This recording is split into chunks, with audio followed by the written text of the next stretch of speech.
आइए सुनते हैं उषा प्रियंवदा जी की कहानी जिंदगी और गुलाब के फूल।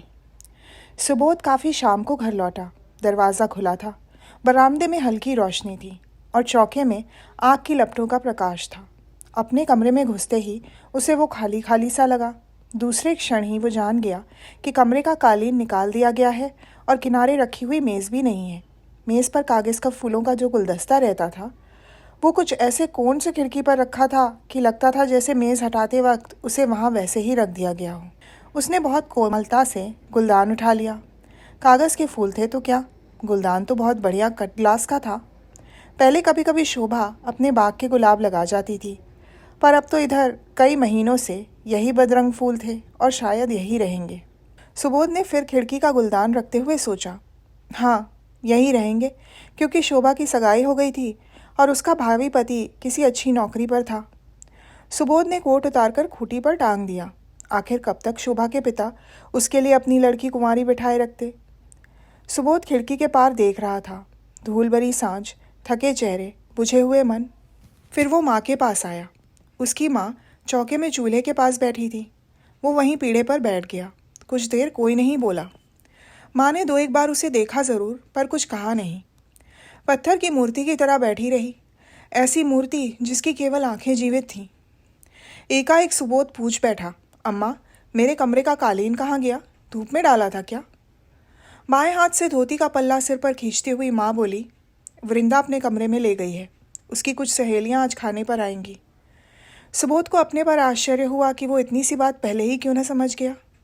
उसकी सारी चीज़ें वृंदा के कमरे में जा चुकी थीं। सबसे पहले पढ़ने की मेज़, फिर घड़ी, आराम कुर्सी और अब कालीन और छोटी मेज़ भी। पहले अपनी चीज़ वृंदा के कमरे में सजी देख उसे कुछ अटपटा लगता था, पर अब वो अभ्यस्त हो गया था। यद्यपि उसका पुरुष हृदय घर में वृंदा की सत्ता स्वीकार न कर पाता था। उसे अनमना हो आया देखकर माँ ने कहा, तुम्हारे इंतज़ार में मैंने चाय भी नहीं पी, अब बना रही हूँ, फिर कहीं चले मत जाना। और पतीली का ढकना उठाकर देखने लगी। सुबोध दोनों हाथों की उंगलियां एक दूसरे में फंसाए बैठा रहा। उसके कंधे झुक गए और उसके चेहरे पर विषाद और चिंता की रेखाएं गहरी हो गईं। सशंक नेत्रों से माँ उसे देखती रही। मन ही मन कई बातें सोची कहने की, मौन का अंतराल तोड़ने की, पर न जाने क्यों वाणी न दे सकी। उसकी आंखों के सामने ही सुबोध बदलता जा रहा था। इस समय उसके नेत्र माँ पर अवश्य थे, पर वो उनसे हजारों मील दूर था। मौन रहकर वो जैसे अपने अंदर अपने आप से लड़ रहा था। काश सुबोध फिर वही छोटा सा लड़का हो जाता जिसके त्रास वो अपने स्पर्श से दूर कर देती थी। पर सुबोध जैसे अब उसका बेटा नहीं रहा था। वो एक अनजान, गंभीर, अपरिचित पुरुष हो गया था जो दिन भर भटका करता था और रात को आकर सोता रहता था। सुख के दिन उसने भी जाने थे। अच्छी नौकरी थी, शोभा थी। अपने पुराने गहने तुड़ाकर माँ ने कुछ नई चीज़ें बनवा ली थीं और अब वो नए बुंदे और बालियाँ, हार और कंगन बक्स में पड़े थे। शोभा की शादी होने वाली थी और सुबोध बदलता जा रहा था। दो धुंधली जलभरी आंखें दो उदास आंखों से मिली। उनमें एक मूक अनुनय था। सुबोध ने माँ के चेहरे को देखा और मुस्कुरा दिया। शब्द निरर्थक थे। दोनों एक दूसरे की गोपन व्यथा से परिचित थे। उनमें एक मूक समझौता था। माँ ने इधर बहुत दिनों से सुबोध से नौकरी के विषय में नहीं पूछा था और सुबोध भी अपने आप ये प्रसंग न छेड़ना चाहता था। उसने कहा, देखो शायद पानी खौल गया। माँ चौंकी, दो बार जल्दी जल्दी पलक झपकाई, फिर खड़ी होकर अलमारी से चायदानी उठाई। उसे गर्म पानी से धोया, बहुत सावधानी से चाय की पत्ती डाली और पानी उड़ेला, फिर उस पर टिकोजी लगा दी। वो टिकोजी वृंदा ने काढ़ी थी और उसकी शादी की आशा में बरसों माँ बक्से में रखी रही। अब उससे रोज़ व्यवहार करना माँ की पराजय थी। उससे बड़ी पराजय थी सुबोध की, जो अपनी छोटी बहन की शादी नहीं कर पाया था। टिकोजी पर एक गुलाब का फूल बना था और सुबोध उन गुलाब के फूलों की याद कर रहा था जो शोभा उसके कमरे में सजा जाती थी। उन बाली और बूंदों की सोच रहा था जो शोभा अब नहीं पहनेगी। दूध गर्म कर और प्याला पोंछकर माँ ने चाय सुबोध के आगे रख दी। सुबोध पीढ़े पर पालथी मारकर बैठ गया और चाय छानने लगा। माँ अपनी कोठरी में जाकर कुछ खटर पटर कर रही थी। ज़रा देर में ही एक तश्तरी में चांदी का वर्क लगा हुआ सेब का मुरब्बा लाकर माँ ने उसके सामने रख दिया और बड़े दुलार से कहा, खा लो। अपने विचार पीछे ठेलकर कुछ सुस्त हो हंसते हुए सुबोध ने कहा, अरे अम्मा, बड़ी खातिर कर रही हो, क्या बात है? माँ ने स्नेह कातर ढंग से कहा, तुम कभी ठीक वक्त से आते भी हो। रात को 10-11 बजे आए, ठंडा सूखा खा लिया, सुबह देर से उठे, दोपहर को फिर गायब, कब बनाऊं कब दूं। ये चर्या तो सुबोध की पहले भी थी। तब वृंदा और माँ दोनों उसके इंतज़ार में बैठी रहती थीं। वृंदा हमेशा बाद में खाती थी। सुबोध की दिनचर्या के ही अनुसार घर में काम होते थे। पर तब वृंदा नौकरी नहीं करती थी, तब सुबोध बेकार न था। अब खाना वृंदा की सुविधा के अनुसार बनता था। सुबह उसे जल्दी उठना होता था, इसलिए रात को जल्दी खाकर सो जाती थी। अब सुबोध जब 8:30 पर सोकर उठता तो आधा खाना बन चुकता था। जब 9 बजे वृंदा खा लेती तो वो चाय पीता। पहले जब तक वो स्वयं अखबार न पढ़ लेता था, वृंदा को अखबार छूने की हिम्मत न पड़ती थी, क्योंकि हमेशा वो पन्ने गलत तरह से लगा देती थी। अब उसे अखबार लेने वृंदा के कमरे में जाना पड़ता था और इसलिए उसने घर पर अखबार पढ़ना छोड़ दिया था। झूठे बर्तन समेटते हुए माँ ने कुछ कहना चाहा पर रुक गई। उसका असमंजस भांपकर सुबोध ने पूछा, क्या है? प्याला धोते हुए मन स्वर में माँ ने कहा, घर में तरकारी कुछ नहीं है। सुबोध ने उठकर कील पर टंगा मैला थैला उतार लिया। माँ ने आंचल की गांठ खोलकर मुड़ा तोड़ा 1 रुपए का नोट उसे थमा दिया और कहा, जल्दी आना ज़रा, अभी सारी चीज़ें बनाने को पड़ी हैं। सुबोध कोट पहने बिना ही बाजार चला गया।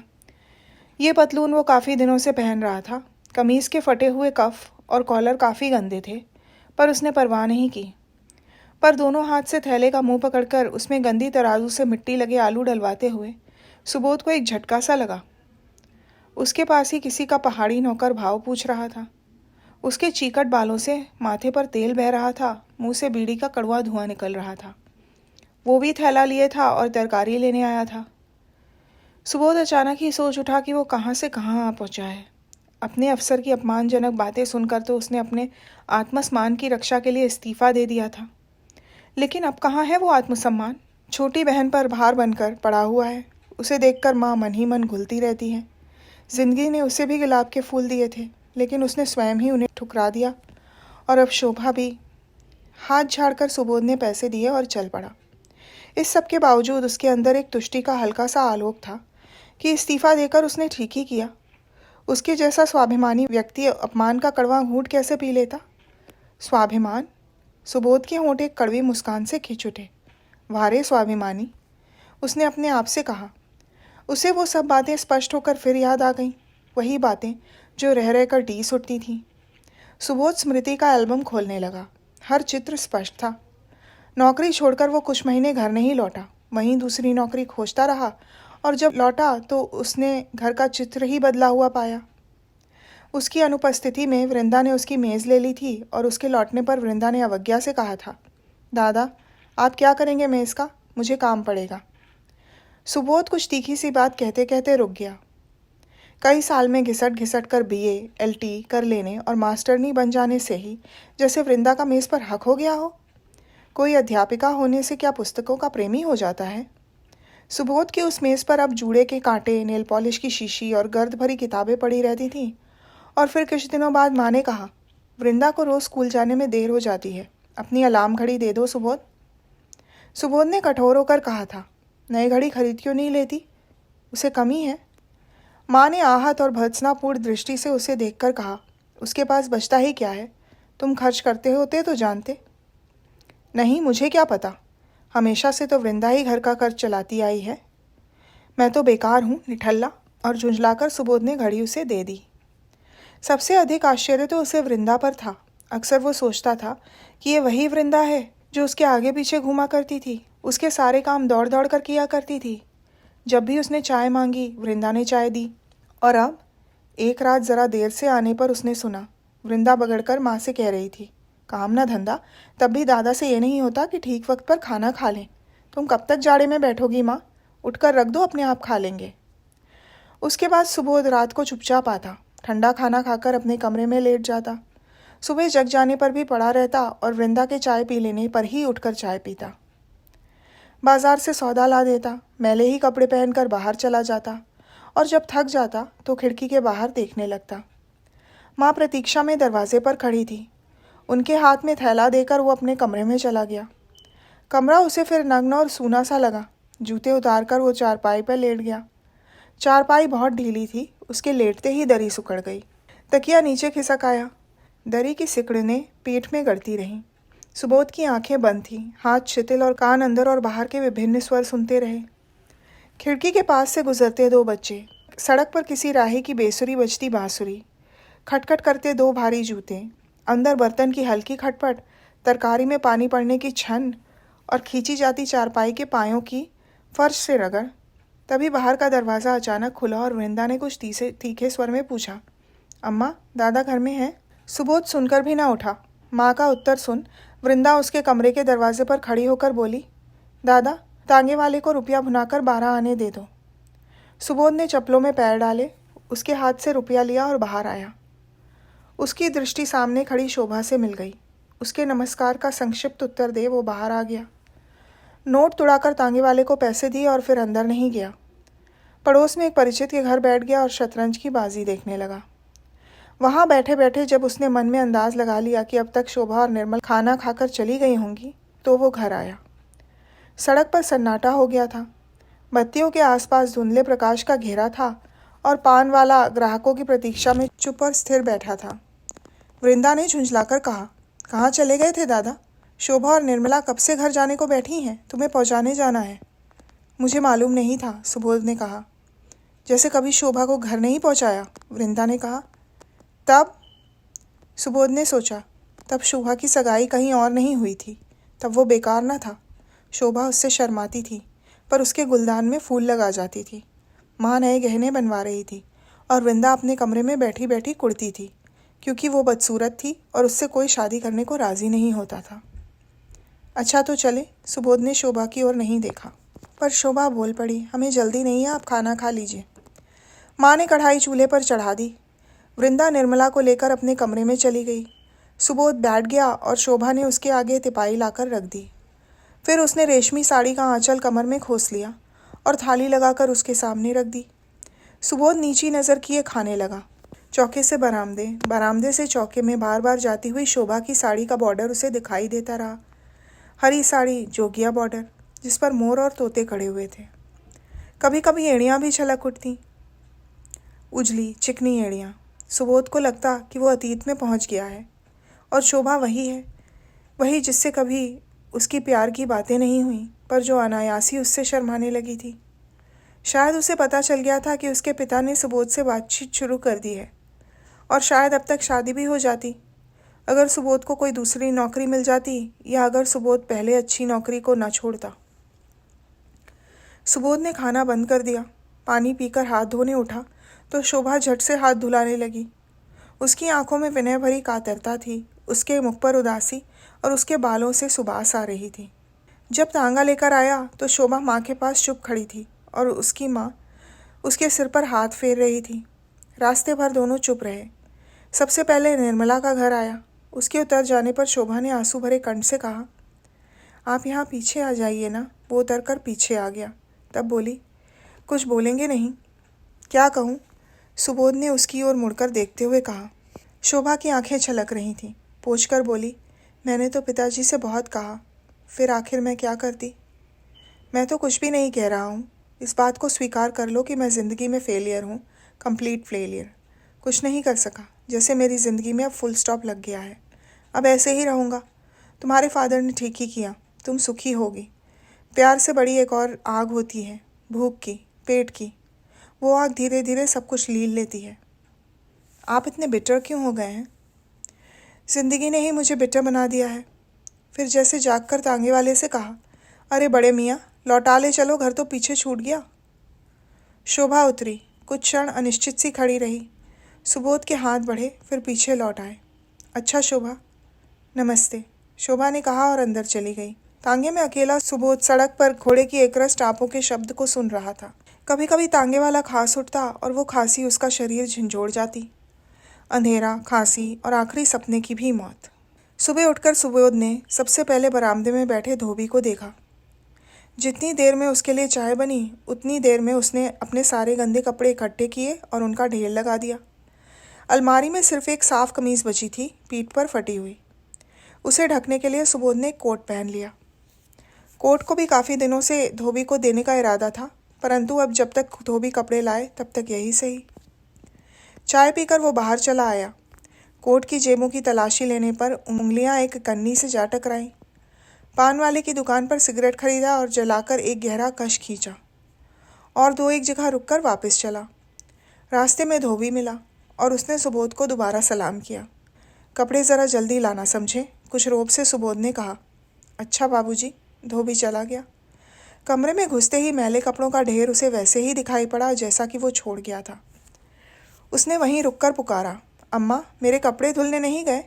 पता नहीं बेटा, वृंदा दे रही थी, उससे कहा भी था कि तुम्हारे भी दे दे। सुबोध को न जाने कहाँ का गुस्सा चढ़ाया, चीख कर बोला, कितने दिनों से गंदे कपड़े पहन रहा हूँ, 15 दिन में नालायक धोबी आया तो उसे भी कपड़े नहीं दिए गए? तुम माँ बेटी क्या चाहती हो? आज मैं बेकार हूँ तो मुझसे नौकरों सा बर्ताव किया जाता है। लानत है ऐसी ज़िंदगी पर। माँ त्रस्त हो उठी।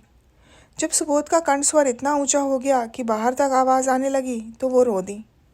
उन्होंने कुछ कहना चाहा मगर सुबोध ने अवसर नहीं दिया।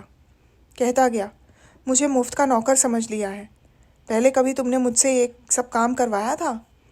फिर उनके कंठ की नकल करता हुआ बोला, घर में तरकारी नहीं है, वृंदा की सहेलियां खाना खाएंगी, उधर हमारी बहन है कि हुकूमत किया करती है। अब मैं समझ गया हूँ कि मेरी इस घर में क्या कद्र है। मैं आज ही चला जाऊँगा, तुम दोनों चैन से रहना। कहता कहता वो घर से बाहर आ गया। अपनी छटपटाहट में उसके अंदर तक तीव्र विध्वंसक प्रवृत्ति जाग उठी। उसका मन चाह रहा था कि जो कुछ भी सामने पड़े उसे तहस नहस कर डाले। वो चलता चला गया और उसी धुन में एक साइकिल सवार से टकराया। वो गिर पड़ा, उसके ऊपर साइकिल आ गई और वो व्यक्ति सबसे ऊपर। जब उसकी कोहनियाँ खुरदुरी सड़क से छिली और तीव्र पीड़ा हुई तो उसका ध्यान बटा। वो कुछ हक्का बक्का सा रह गया। उसने पाया कि उस व्यक्ति ने उससे तकरार नहीं की, अपने कपड़े झाड़े और साइकिल उठाते हुए कहा, भाई साहब ज़रा देख कर चला कीजिए, चोट तो नहीं आई? अगर वो लड़ता तो उस मूड में शायद सुबोध मारपीट करने को उतारू हो जाता, पर उसकी अप्रत्याशित विनम्रता से सुबोध ठिठक कर रह गया। जब सुबोध ने उठकर चलने की कोशिश की तो पाया कि बायां पैर सूजने लगा है। लंगड़ाता हुआ वो पार्क की बेंच पर आकर बैठ गया। उसकी दाहिनी कोहनी से खून टपक रहा था। ज़रा सा भी हिलने से पैर में तीव्र पीड़ा होने लगती थी। उसने संभाल कर पैर बेंच पर रख लिया और लेट गया। अपना ध्यान पीड़ा से हटाने के लिए वो फूलों को देखने लगा। उसकी बेंच के पास ही गुलाब की घनी बेल थी जिसमें हल्के पीले फूल थे। दर्द बढ़ता जा रहा था। उसने हिलना डुलना भी बंद कर दिया। फिर कुछ देर स्थिर पड़े रहने से दर्द में विराम हुआ तो उसके ख्याल फिर सवेरे की घटना पर केंद्रित हो गए। उसका पैर हिला और दर्द की एक तेज़ लहर उठकर पूरे बाएं पैर में व्याप्त हो गई। सुबोध ने होंठ बींच लिए। जाड़ों की धूप थी पर लोहे की बेंच धीरे धीरे गर्म होती जा रही थी और बेंच का एक उठा हुआ कोना उसकी पीठ में गड़ रहा था। पर वो हिला डुला नहीं। आंखें खोलकर सड़क की ओर देखा तो स्कूल जाते हुए बच्चे, साइकिलें, कोमचे वाले। उसने आंखें बंद कर लीं। पर पैर का दर्द कम होता तो कोहनी छरछराने लगती। पर उस आत्मपीड़न से जैसे उसे कुछ संतोष हो रहा था। वो कब सो गया उसे पता नहीं। जब आंखें खुली तो सूरज सिर पर था और बेंच तप रही थी। वो उठकर बायां पैर घसीटता और दर्द सहता हुआ छाँव में घास पर लेट गया। उस पर एक बेहोशी सी छाई जा रही थी। घास का स्पर्श शीतल था। सुखदाई हवा में गुलाब के फूलों की सुवास थी, पर उसे चैन न था। उसे अचानक माँ का ध्यान आ गया। शायद वो चिंतित दरवाजे पर खड़ी हो और शायद वो उसके इंतज़ार में भूखी हो। उसने एक लंबी सांस ली और बाहें सिर के नीचे रख लीं। दिन कितना लंबा हो गया था कि बीत ही नहीं रहा था। जैसे एक युग के बाद आकाश में एक तारा चमका और फिर अनेक तारे चमक उठे। सुबोध घास में से उठकर फिर बेंच पर लेट गया। उसके सर में भारीपन था, मुंह में कड़वाहट, पैर में एक जैसे भारी पत्थर बंधा था। सारा दिन हो गया था पर उसे कोई खोजता हुआ नहीं आया। वृंदा को तो पता था कि वो अक्सर पार्क में बैठा करता है, मगर उससे क्या फिक्र। पार्क से लोग उठ कर जाने लगे थे। बच्चे, उनकी आयाएँ, स्वास्थ्य ठीक रखने के लिए घूमने आने वाले प्रौढ़, दो दो चोटियाँ किए हंस हंस कर एक दूसरे पर गिरती मोहल्ले की लड़कियाँ। पार्क शांत हो गया। हरी घास पर बच गए मूंगफली के छिलके, पुड़ियों के कागज़ के टुकड़े, तोड़े हुए फूलों की मसली हुई पंखुड़ियाँ। 3 फाटक बंद कर लेने के बाद चौकीदार सुबोध की बेंच के पास आकर खड़ा हो गया। अब घर जाओ बाबू, पार्क बंद करने का टाइम हो गया। बिना कुछ कहे सुबोध उठ गया। 2-2 कदम लड़खड़ाया, फिर चलने लगा। हर बार जब बायां पैर रखता तो दर्द होता। धीरे धीरे लंगड़ा लंगड़ा कर वो पार्क से बाहर निकल आया। दरवाज़ा खुला था। बरामदे में मध्यम रोशनी थी, चौके में अंधेरा। वो अपने कमरे में आया। कोने में मैलों कपड़ों का ढेर था। ढीली चारपाई, गंदा बिस्तर, तिपाई पर खाना ढका हुआ रखा था। सुबोध चारपाई पर बैठ गया और तिपाई खींचकर लालचियों की तरह जल्दी जल्दी बड़े बड़े कौर खाने लगा। तो ये थी उषा प्रियमवदा जी की कहानी ज़िंदगी और गुलाब के फूल। सुनने के लिए धन्यवाद।